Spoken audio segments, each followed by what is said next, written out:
in defense of women, what about the women who have been supportive to the men and the men cannot seemingly be loyal to them? So therefore we have a lot of single mothers and those type of situations. What would you say in defense of women on that? Ooh, that's tough because I am 100% responsibility. And I feel like if you are with a man that's cheated and he's shown you his character before, you have to leave then.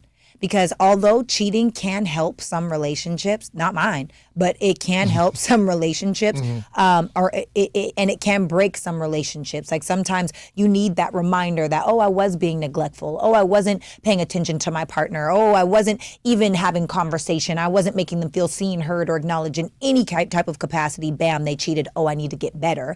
But that's the exception to the rule. Most times, because a man is going to be a man if you let him, and if we are not setting those standards and those boundaries, because I actually have a question for you. Do you feel like most men with options will cheat? Yes. I think the majority of it will. So how do you, how do you fix that? If you have a happy home, you have children, you have a house, you have combined finances, you have all these things, you're married with this man and he cheats, because I don't believe that a man having sex with another woman means he loves me less. Right. But I do believe that a man that cheats loves me less, for me personally, because I don't believe in deceit. I don't believe in betrayal. I don't believe in sneaking around, going around telling I don't like that part of it. Well, it's two ways, right? So one way could be like we're exhausted in the situation and don't know how to end it or don't know how to, so therefore we'll take the risk. So that's the key word, is the risk, right? So for me, I weigh the risk. Yeah. I have a partner really good to me, someone I'm really into.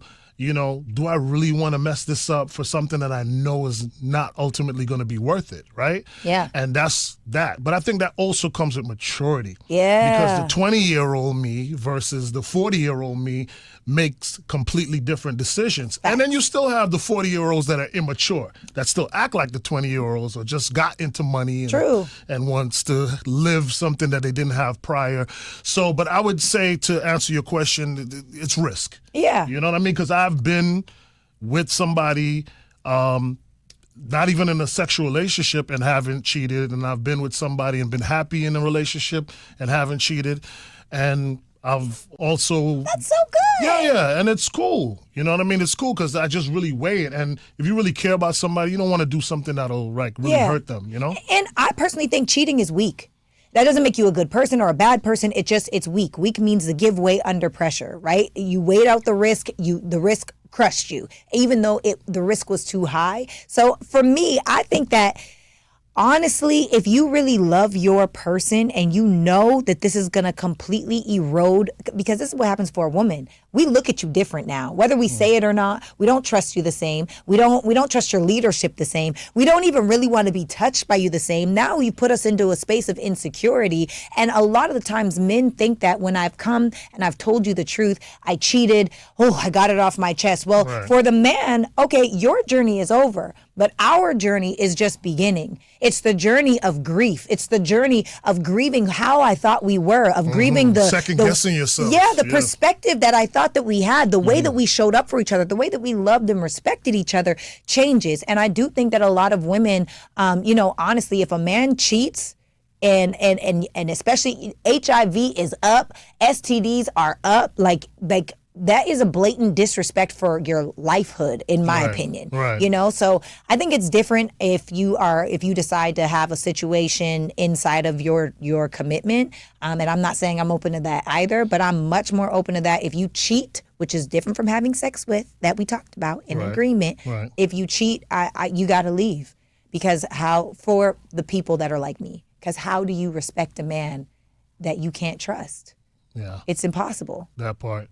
What do you think is one of the keys? I'm going to let you say yours first and I'll tell you mine. I just want to see if it's similar. What do you think is the key to a healthy relationship, like from the perspective of how a man should view his woman and how a woman should view the man, to be able to keep it fair, healthy, and like a prosperous relationship? Oh, that's so loaded. I know. That's such a loaded question. And it's so subjective because different people value different things. But for me, in a relationship, I need safety, security, respect, openness and honesty, emotional regulation, and emotional intelligence. I don't care what it looks like. I don't care if it's over 6 feet tall. I don't care if it has a six pack. I do care if it makes six figures. And I don't care if it's 6 inches. I don't personally, I'm the things that people talk about, I don't really get invested into. One of the reasons why I'm saying the money matters to me is because that's a part of me feeling safe and secure as a feminine woman.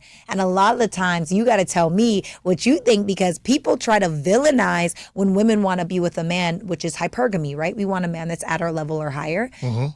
But this is the thing. Men naturally seek an aesthetic because aesthetic usually means symmetry. Symmetry is what measures beauty, and beauty would tell a man you would give them a healthy air. So whether you consciously or subconsciously know, that's why masculine men are attracted to beautiful women, because they're thinking about children. They're thinking about their legacy. Women are naturally attracted to safety and security. This goes back to the hunter and gatherer phase, right? Like, it's just a part of who we are. So instead of getting mad about it, do whatever you got to do to feel good in your own bank account, because that also being said, there are men that make $100,000 that feel better than a man that makes 10, and vice versa. Right? So if I feel like a man, in order for him to really function inside of a relationship, he needs 3 things. He needs to feel good in himself and in his purpose. He needs to know God, and he needs to feel good in his bank account. And I don't think a man should date until he has all 3 of those things: your purpose, God, and your bank account. Now, it's subjective. Whatever you think is successful, do you. For a woman, you got to heal, baby girl. Everybody is not out here trying to hurt you.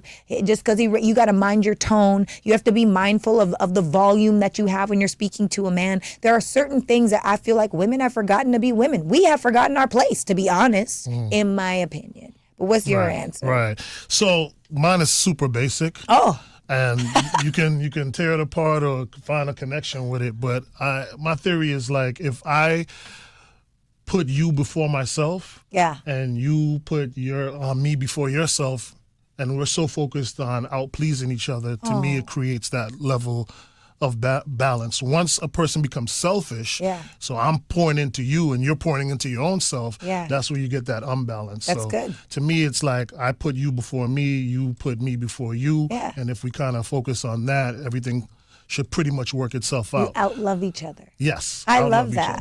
I love that. I think that that's great. Okay. That's really great. Okay. Because most people don't do that. Most people are selfish. Yes, and it's exactly. easier to be selfish, which is why it's easier to be single. It so is. It so is. And I've always thought that, like, being with somebody is like a part of my DNA.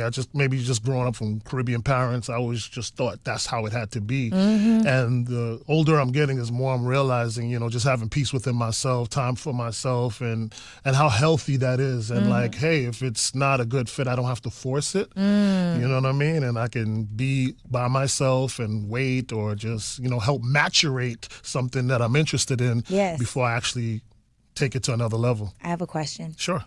In 2025, there's a lot of chatter and rhetoric that marriage is useless. Do you believe that marriage is useless? What did you tell me earlier? That's a loaded question. Yeah. So I'm going to throw that right back at you.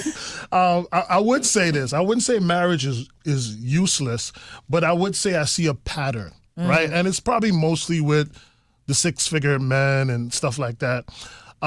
They say 70% of divorces end with the women. Initiating. Right, initiating the divorce. And mostly, again, with 6-figure men and beyond. I also saw another report talking about how women are the fastest growing home buyers. And I tied those two into, it's a fact. I've experienced it myself, respectfully. So, you get a divorce from a high value man, and you take half of whatever, and then you start your own life with that, so that's the caveat. I think marriage is cool. I think it's a beautiful thing, especially if you have children involved. I think it's super important. Under the eyes of your God, I think it's important. But that pattern that I've seen, that I just mentioned to you, more of late, and definitely with 6-figure plus men, is an issue for me. I can get that. You know, I think the two fastest ways to get rich in America is one, suing somebody, and two, a divorce. Yep. I think that's just reality, statistically speaking, right? But I do think that if you have a prenup, then that doesn't matter. You can even have a postnup if you wanted to. Right, right.